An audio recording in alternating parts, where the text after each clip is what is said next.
to follow, but I'm going to try my best.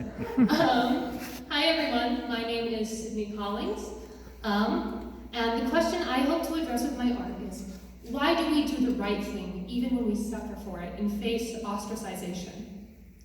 My answer to this question and the concept that motivated my project is integrity. When I was about 10, my family went on an RV trip. We were stopped somewhere for gas, and my dad took out his phone and asked my siblings and I if we wanted to hear a scary song that his parents had listened to, had listened to him, had him listen to. Before we listened to it, he did warn us that it was scary, but I was very gung-ho about it. I'm very competitive with my siblings, so that was also another thing. I didn't want to look at the baby in front of them. The song is The Rock by Chapin. In it, Chapin tells the story of a town besides a hill where the titular rock, a massive hunk of stone, half the size of the town, is balanced precariously on the ledge. The hero of the story is a boy who believes the rock is going to fall and crush the town and dedicates his whole life to stop this from happening. The song is only a little over 4 minutes, but I remember vividly how I felt after it had ended. I wasn't a super emotional kid, but the story bothered me enough that I cried. The song, it turned out, was scary, but not in the spooky ghost story kind of way I'd expected. The scariest thing about the story was that it just wasn't fair. And as someone with 3 siblings, fairness has always been very important to me. Fundamentally, we humans like to think that life is fair. It's a comforting idea. If we do good, we'll be rewarded by it, and likewise, evildoers will be punished. But we know the truth. Life isn't fair. In the famous words of Nietzsche, to live is to suffer. It's a very nihilistic truth, but it is the truth. The question that remains is, why bother with doing good for others when you'll often suffer for it? While I was working on this project, I believe I found the answer: integrity. When I was little, I asked my dad what integrity means. He told me that integrity is doing the right thing even when no one is looking. It's not always easy to do the right thing when no one acknowledges your efforts. It can be even harder, however, to do the right thing when you're punished for it. When you're ridiculed, ostracized, mocked, and isolated for sticking to your beliefs. I'm sure we've all, at one point, faced criticism for our values. It happens pretty much every day in high school. And I can say from experience that it is so much easier to just give in. How much of myself and my convictions have I sacrificed to make myself more palatable and liked by my peers and the adults in my life?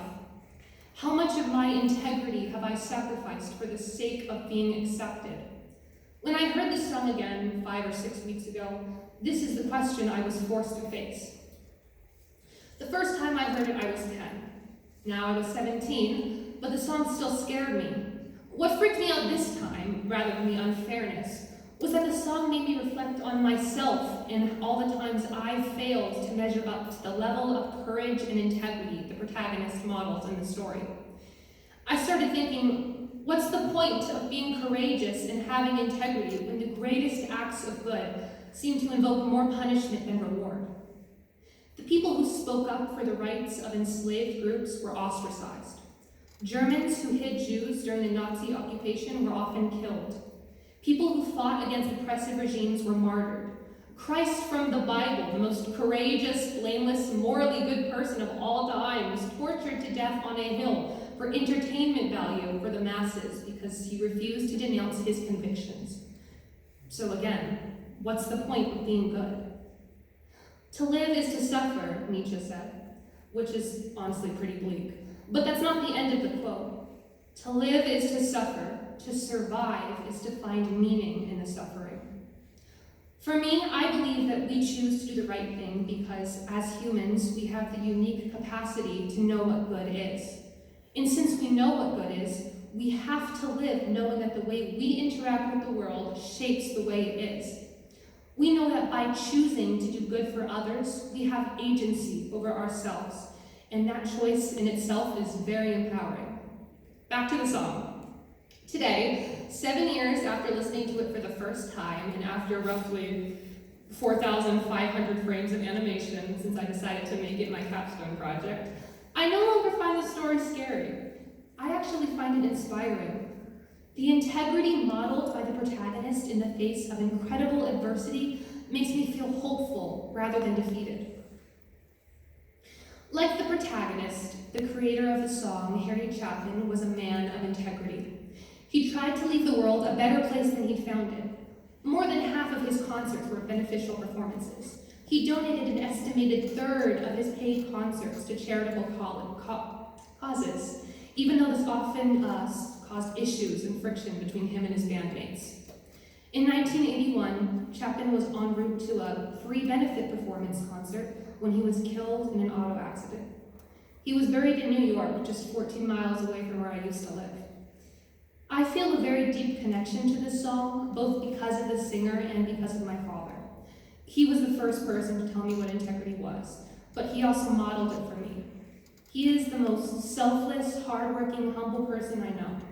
For 2 years, he worked 6 days a week from 7 to 6, making an hour commute just to provide for us. He sees problems and he doesn't complain, he just fixes them. He doesn't expect acknowledgement or praise, but he's always there to offer it to my siblings and I. When I think of a person with integrity, I think of him. He encouraged me so much, specifically with my art and with this project. A few of the shots you'll see in my animation are actually his idea, and I just wanted to take a moment to thank him for that. Without further ado, this is my senior capstone project. I hope you'll enjoy it as much as I enjoyed animating it.